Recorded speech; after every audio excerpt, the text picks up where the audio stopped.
Oregonian lawmakers, they are in the process of reimagining and rethinking that whole legalization with Measure 110, which just basically turned possessing drugs from a felony into a parking ticket. They're reimagining and rethinking that. Let's get into this. Here we go.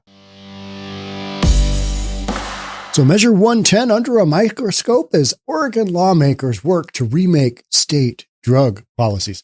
Let's watch a quick video. On Oregon governor declares drug emergency for the city of Portland. This after just a handful of years of decriminalization of legalizing drugs in Portland. Anything goes. What could go wrong? Yeah, this is it. This is what we're looking at. The governor of Oregon has declared an emergency for the city of Portland just a few years after it became the first state in the nation to largely decriminalize drug use. Very interesting story here. There had been hope that a more humane approach could help curb addiction overall, but it hasn't worked out that way, at least so far. Adam Yamaguchi of CBS Reports shows us that many people are running out of patience. The state, the county, and city declare a fentanyl state of emergency. The state of Oregon appears to be taking a new approach in addressing the opioid crisis plaguing its largest city. The 90-day emergency order for fentanyl use, issued by the governor, establishes a command center and more coordination between emergency management and health services. However, it does not include additional funding. The goal is to give the city's residents a chance against the extremely addictive opioid. It is a drug that compels users to redose every 45 to 90 minutes. People in the throes of a fentanyl addiction can hardly walk into a clinic without having to use again. Everyone has Narcan? Oregon paid. All of these things we knew before they did this, right? I mean, drugs are bad. Just the whole logic here. Let's just legalize it. We'll see what happens. This should be fine. Now we got this, right? Paved the way as the first state to decriminalize drug use, passing Measure 110 in 2020. Instead of incarcerating addicts, it focuses on addiction recovery. You're going to call one of these numbers? We were with Portland police last year as they handed out citations to fentanyl users in the street. My full-time job is fentanyl, and basically all roads lead to fentanyl in downtown Portland. But in the years since Measure 110 was passed, overdose deaths have continued to rise, prompting local leaders to call for more than just the emergency order, but the recriminalization of drug use. We've had 3 years of this law that has not delivered on the promise that voters thought they were getting. Ebony Brawley doesn't want to see Oregon's law repealed. The Portland resident says it helped her avoid prison and turn her life around. Because of Measure 110, I was able to change my story and break those chains, and provide a life for myself and for my daughter that she probably wouldn't have had otherwise. So for months, Oregon lawmakers from both parties, they've been working on ways to tackle the state's drug problems, which we all know are of epic proportions. Let's be honest, Measure 110 has been an utter and complete failure. It's done very, very little positive for the community. The vast majority of the result has been huge downside. You just got a whole bunch of people running around, whacked out on drugs, stealing from their community. Now, we've been over this dozens and dozens of times right here on this podcast. So they rolled out a more complete result of those efforts Monday night in Salem during the first day of what promises to be a whirlwind 35-day legislative session. So now we got a new legislative session in Oregon. We got to try and do something about that pesky fentanyl crisis that's killing a lot of people. At the center of the drug policy proposal are changes to Measure 110, the landmark voter-approved voters in Portland, voters in Oregon, I should say voters in Oregon, statewide. This is what they wanted. Ask and ye shall receive. Seek and ye shall find. Now, what have you found? Things don't work out all that great when you go down this road of, it's going to help out getting people into treatment. You saw that one person that they focused on. Well, there's a lot of states where people get sober, right? On their own without a Measure 110. So, I think the downside here, that's what is being reimagined and kind of rethought because it ain't working what they got going on right now. So we got decriminalized drugs starting in 2021, while lawmaker proposals go well beyond what Measure 110 impacted. tweaks to the new law make up the core of the bill. We need some tweaks to this law. Like, we need to overturn it.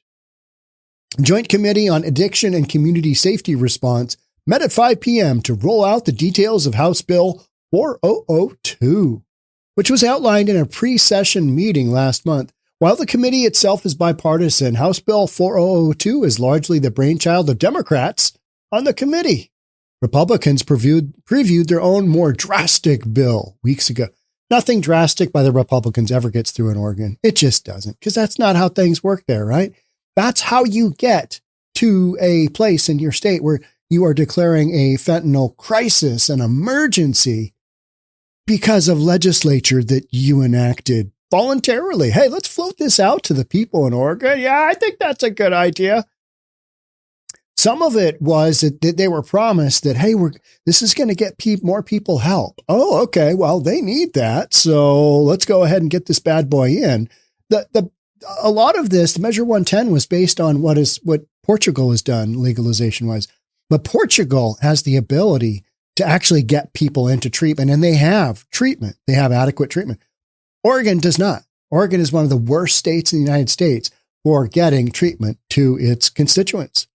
Period. So, you can legalize it, but then you've got to have the flip side, which is, okay, so we're going to legalize drugs. We're going to have more people doing it. And when we bust them, we're going to give them basically a parking ticket.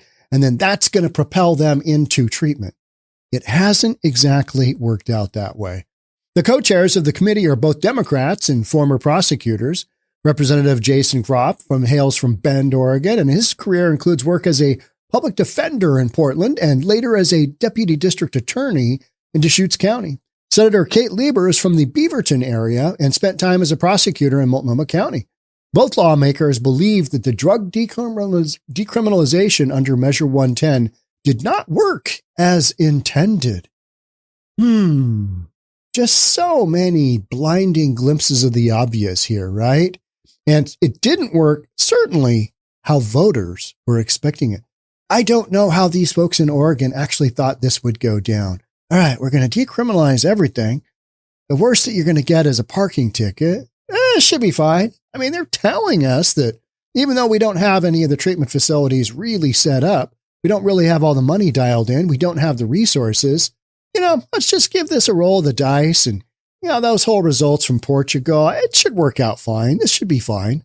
3 years later, this is not going the way we thought. Under Measure 110, possession of small amounts of drugs became a Class E violation, essentially a $100 ticket that can be waived if the violator contacts a substance use helpline. A substance use helpline. Wow, that's going to do it. Quantities vary somewhat by drug, but here's a few examples of what of quantity that qualify for the ticket. Less than 40 pills of hydrocodone, methadone, or oxycodone. So you can have up to 40 on you. Is that for personal consumption? Yes, it is. Less than 1 gram of heroin. That sounds safe, mostly. Less than 1 gram or 5 user units of fentanyl pills. That'll be fine. Those other 4, they're not loaded with, a dose that's going to kill you. Less than 1 gram or less than 5 pills of MDMA, ecstasy, or Molly. Less than 2 grams of cocaine or methamphetamine, a little meth action. So, I mean, it's significant enough, especially with the fentanyl, it could kill somebody. So these are levels that Oregon decided, well, anything under that, it's all okay. Give them $100 ticket. And, they'll call the hotline on, all right, I got this $100 ticket and I've got this crazy drug addiction going on. But since you gave me a $100 ticket, I'm now going to call the hotline. They're going to ask me a few questions and then I'm going to get into detox. That's just how this is going to go. Hey, the logic there. If you've ever dealt with somebody who's wildly addicted to drugs, they are literally barely functioning. Barely functioning. They're not calling any hotlines. Half the time, probably way more than half the time, it's family members that get them into treatment because they don't really want to go to treatment. They're like, I know I should.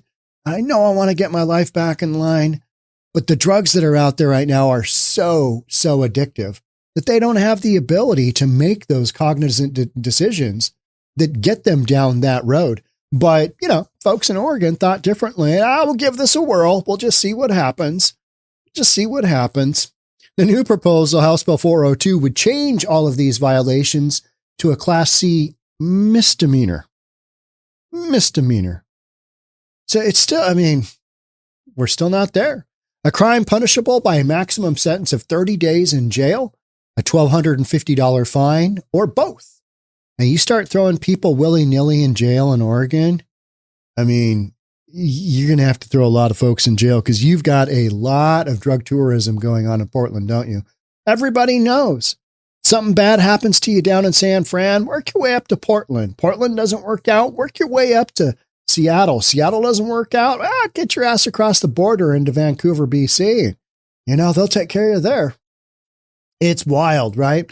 It's the lowest level of misdemeanor, the Class C misdemeanor. It's the lowest level of misdemeanor, but it does represent a crime instead of a violation. Do you really think that a judge is going to hand out a $1,250 fine to a meth head, to somebody wildly addicted to fentanyl? No, they're not. No. And, or 30 days in jail. Are they going to literally back up the jails even further than what they're already at with people doing drugs? No, they're not. In short, everything decriminalized under Measure 110 would be recriminalized. Decriminalize, recriminalize. Feels like we're going full circle, aren't we? Because we are. I'll bet at a lower level, Republicans and other Measure 110 critics, they're arguing that it should be a greater charge, Class A misdemeanor, which is the highest level of misdemeanor and one step below a felony. These carry a maximum sentence of up to 364 days in jail, a $6,250 fine, or both. Oregon's hosed. Let's just be honest. Oregon is hosed. It's gone down this road. These things aren't going to work. You're going to have to get a whole bunch of people into treatment, and they don't have the ability to do it. Oregon is hosed. I don't see any way around it. Even if you make it a felony, is anybody going to prosecute, and is anybody going to throw somebody in jail on a drug felony in Oregon? Think that through. Let's just say that I have concerns that if you reclassified it a Class A misdemeanor, that would do anything. I have concerns. I think Oregon needs to rethink and reconsider their whole approach to this. And I think they know it, but you can only do these incremental little steps as you go, right? You can't just jump in and, we're going to hang every drug addict that's out there. I'm in no way advocating for that because these people need help. They just don't know it. Problem is if you can't involuntarily get somebody into treatment, the drugs that are out there right now are so strong that nobody's going to want to, you know what? Today's the day I just give rehab a shot. I'm just going to give it a shot. I've reached rock bottom. I'm going to give it a shot. Plus, I got this telephone number I got to call, this hotline I got to call, so I can get rid of this pesky $100 fine. Yeah. Nobody's doing that. They're just not. The percentage is super small, super small. Both sides say that they want to build in ways for drug users to seek treatment instead or receive a jail sentence. Okay. Does Oregon have the political will to do that? Hell to the no.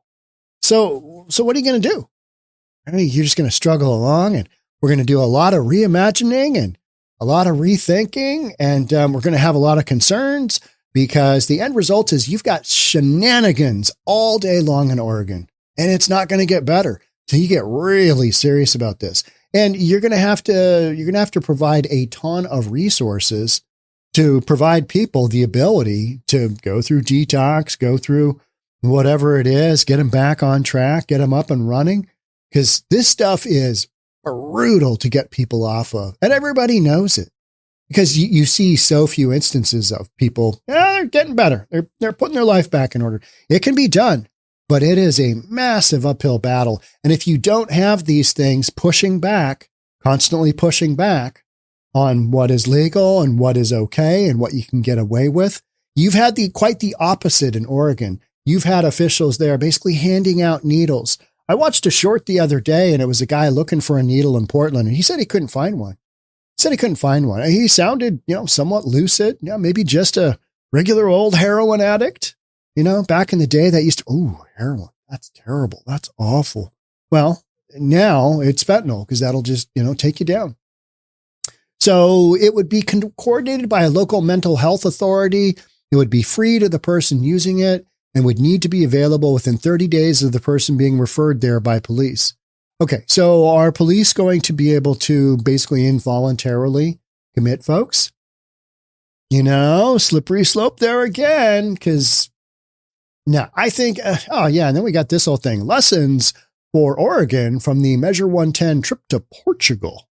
Portugal had better resources from the get-go, and they have the ability to get people into treatment, whereas Oregon does not. Huge difference. But Oregon just went ahead and, they did a little bit of reimagining and rethinking.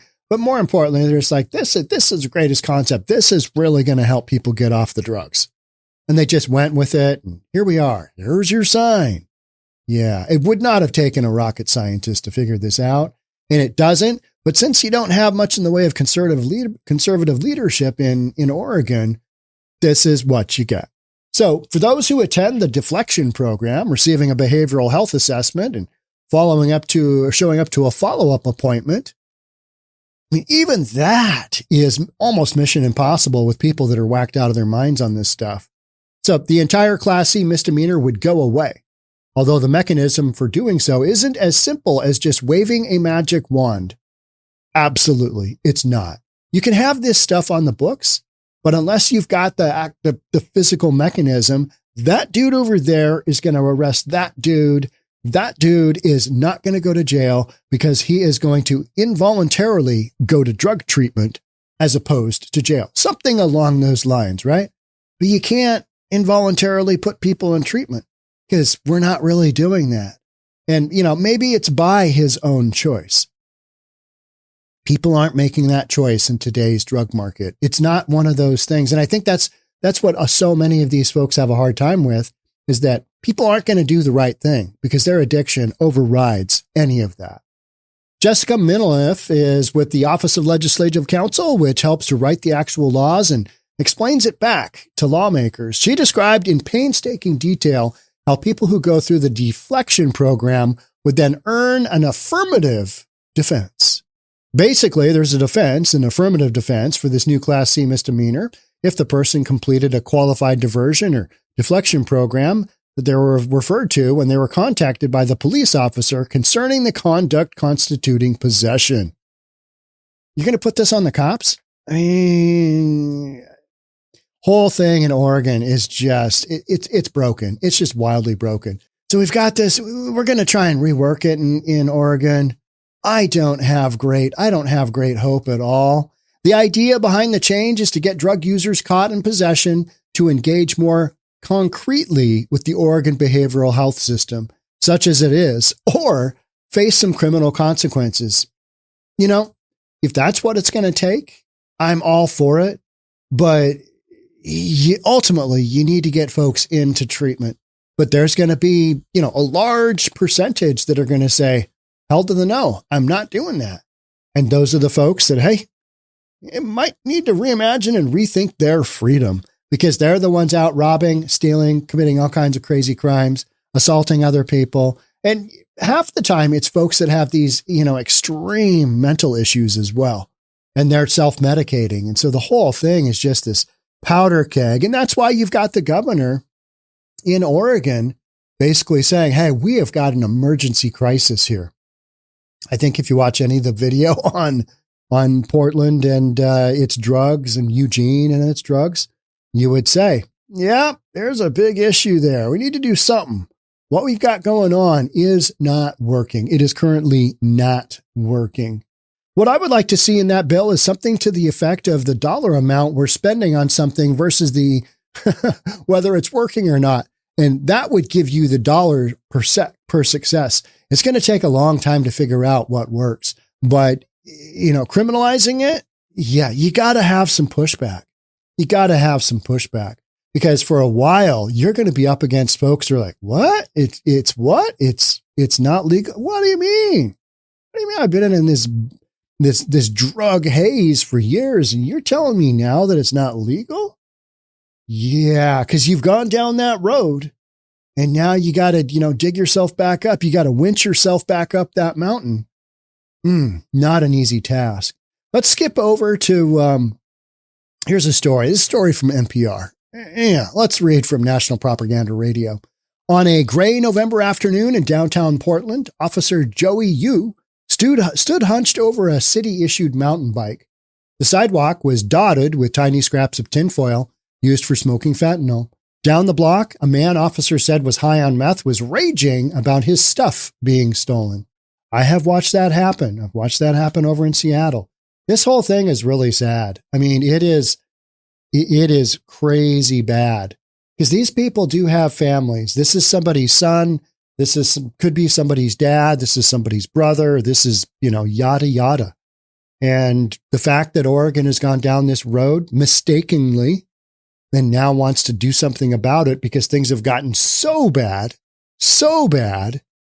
And it's human tragedy. And for those of us a little bit more reasonable, a little bit more conservative, we all saw this happening thinking, well, yeah, all right, let's get out the popcorn because we got shenanigans. Shenanigans are going to come in droves. And they have, haven't they? They really, really have.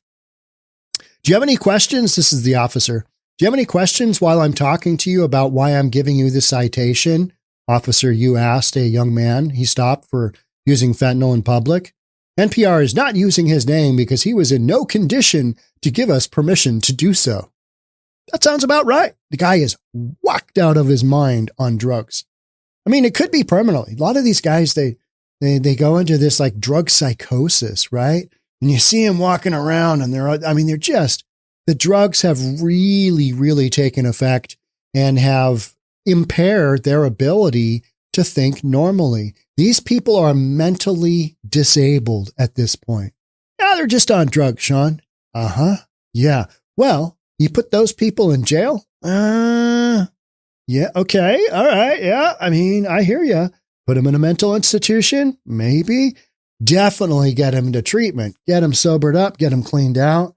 But you got to have a lot of resources going on. Oregon does not have that. Oregon does not have that. The man was staring down at the ground, not making eye contact with Officer Yu. The little he said was hardly audible because he's whacked out of his mind. And he's high. What brought you out here, Yu asked. Drugs, I guess, the man replied. Do you have any family here, Yu asked. The man didn't appear to respond. He's just in his own head. He's like, whatever. Yeah. Then Yu handed the man several slips of paper.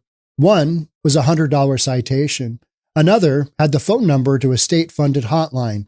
If the man were to call and get assessed for addiction, the fine and the citation would go away. So the mechanism here, the thought here is well-intentioned.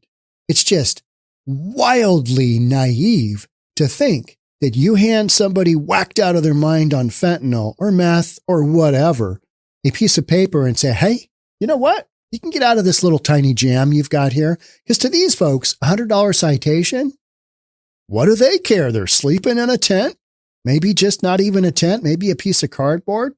And drugs are so cheap in Portland, and you can get a hit of fentanyl for 60 cents. That's what I'm hearing. Maybe it's $1. Maybe it's $2. You can panhandle like that, get $2, right? You can go, you can get deposit back for bottles. Yeah. Is it cans still too? I can't remember. But, there's so many ways with how cheap drugs are in Oregon right now and Seattle and San Fran that you can take care of your addiction without a ton of resources. And that's why you've got so many people that are just messed up. You don't have to go into treatment. This is Officer Yu, but they'll give you information about how to get the treatment, you said. That's all you have to do. That's all you have to do.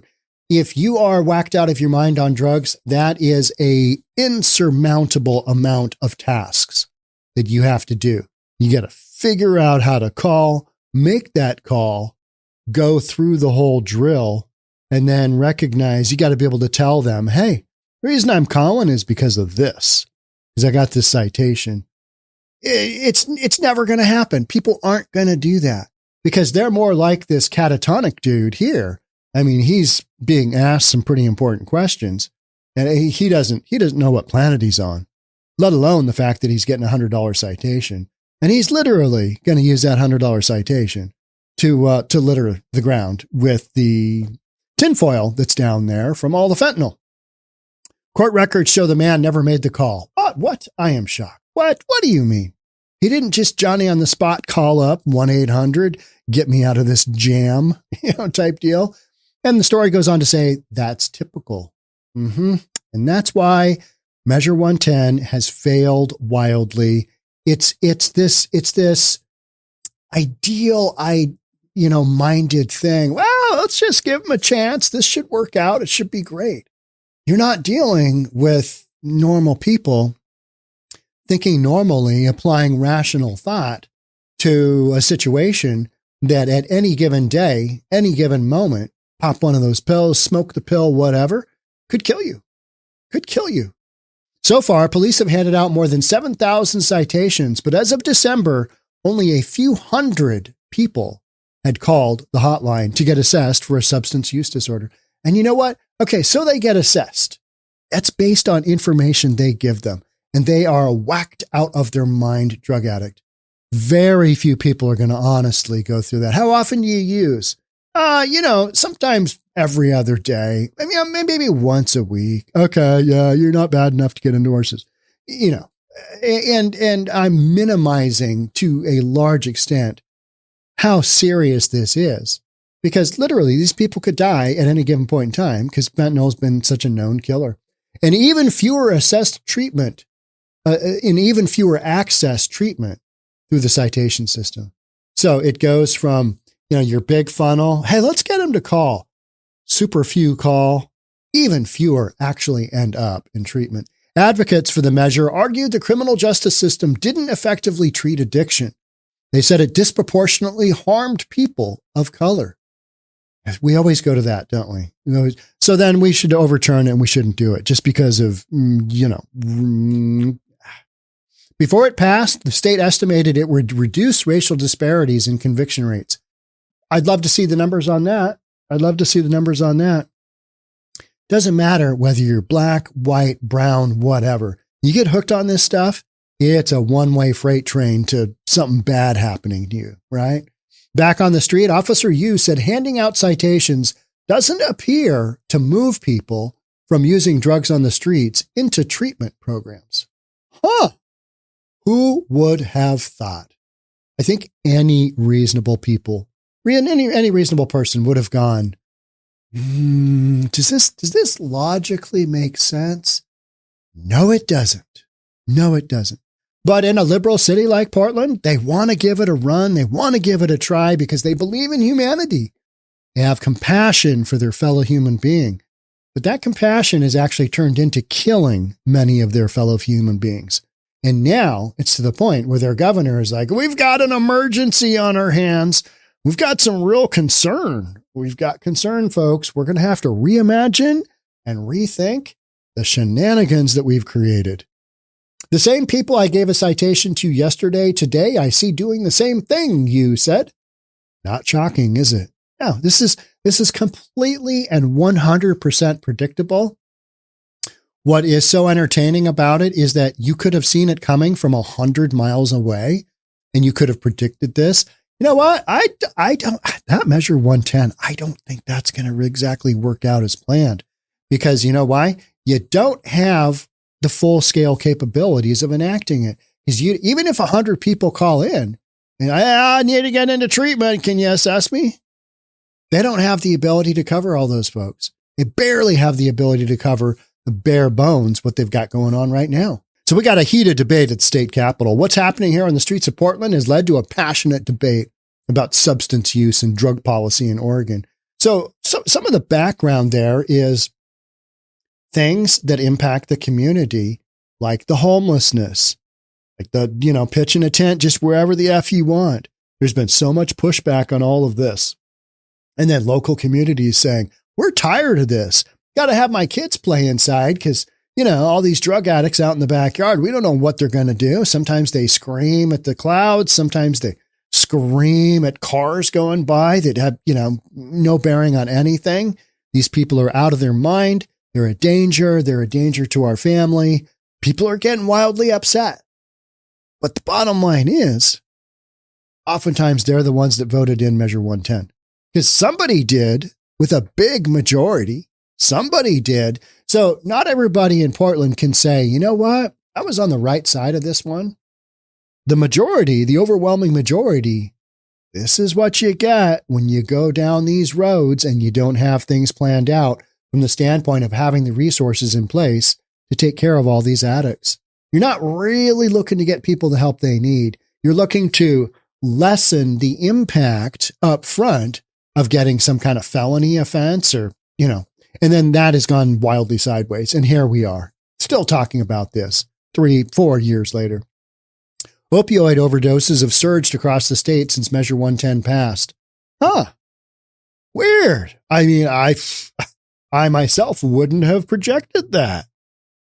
Right? I mean, that's not that. Okay. Do you think once you decriminalize something that can kill you after just one pill, do you think if you decriminalize that and kind of encourage people to go down that road of drug addiction, do you think that the overdose deaths will go up or down? How many people would honestly say, I think it's going to go down? You have to be a moron to go down that road, right? And so you got some folks that are going to have to honestly raise their hand and go, you know what? Man, I whiffed that one. I just really, I believe in humanity, but it doesn't look like this one's working out. And I know the governor's screaming about the shenanigans going on. We got to do something. What are we going to do? Yeah, let's maybe incarcerate. Let's find them. You just don't have that many tools, do you? Without involuntarily putting people into treatment. And that's, putting people into treatment is a stopgap. Because if these folks want to keep doing what they're doing, it is not hard to go out and find fentanyl in Portland, is it? No. In 2019, 280 people died from unintentional opioid overdoses in Oregon. How do they know if it's intentional or not if the people are dead? Good question, right? In 2022, that was up 956 deaths, according to State Health Authority, a 241% increase. All of these numbers have just spiked wildly because we actually didn't have all that much fentanyl in 2016. It was a very small percentage, but with a wide open southern border, those numbers have just gone through the roof, haven't they? And, I was down on the southern border last weekend, and one of the stories that's kind of going around is how a drone, just a small drone, can take a payload of a pound or two, and, a pound or two of fentanyl pills can eliminate a lot of people. So, the whole thing is based on very small quantities that can kill you. A number of researchers have said that there isn't evidence that Measure 110 is the cause. These people. Nope, there's no evidence. It's all fine. It's all good. Measure 110 isn't the problem. It's fentanyl. Okay. All right. I have concern that people aren't identifying things such as they are. One study published in September by the Journal of the American Medical Association of Psychiatry looked at Oregon and Washington, where drug possession was also decriminalized for several months in 2021 until it wasn't. Yep. Nope. That didn't work out. Let's put this one back together. Let's reimagine and rethink this one a little bit more like we had it before. Legal changes that removed or substantially reduced criminal penalties for drug possession in Oregon and Washington and fatal drug overdose rates. Researchers said that they found no evidence between legal changes that removed or substantially reduced criminal penalties for drug possession in Oregon and Washington and fatal overdose rates. I call absolute nonsense to that. At least one study, however, did find that Measure 110 caused 182 additional overdose deaths in Oregon in 2021. You can't tell me that the epidemic you have on the streets in Oregon isn't because of 110. You can't lie to me and tell me that. Lie to me and tell me that.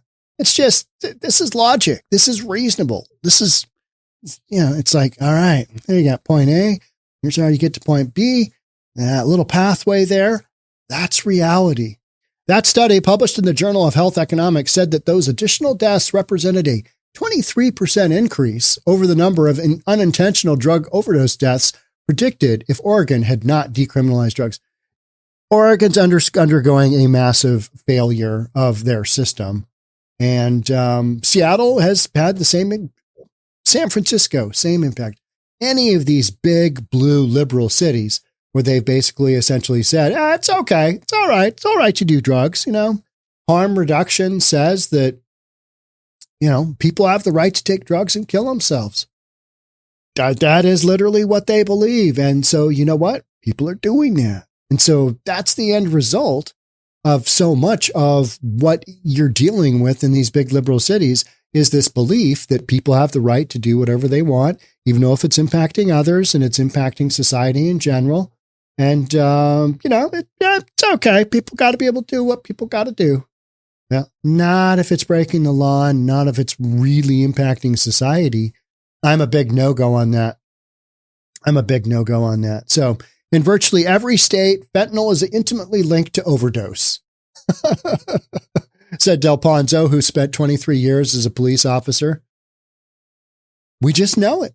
I mean, it's just a fact. In January, and he said that during a symposium on Measure 110 in Oregon, during the past several months in Salem, Oregon state capital, health experts, law enforcement, and members of the public have offered deeply divided testimony to Oregon lawmakers about what should happen to Measure 110.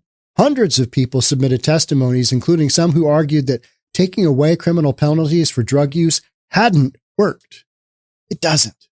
It just doesn't. It doesn't push people into getting treatment. It doesn't push people into making that call. Because if they're truly addicted, they're just going to keep doing what they're doing.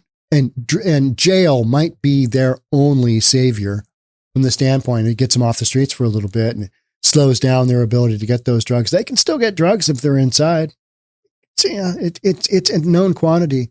The police occasionally come in and clean up a specific area with their superficial presence, and the drug market moves along to another corner, said Lisa Schroeder, who owns Mother's Bistro and Bar in downtown Portland. Quality of life of our citizenry, from the user to the general population, is suffering. So what's going to happen in Oregon? Yeah, they're going to debate back and forth. They're going to, have all these, I think, we need to go down this road. Bottom line is Oregon is not in a position to really push back in a way that's going to make a measurable difference. And you're just going to have much of the same shenanigans going on. That's hardcore reality until you start to put people in treatment involuntarily.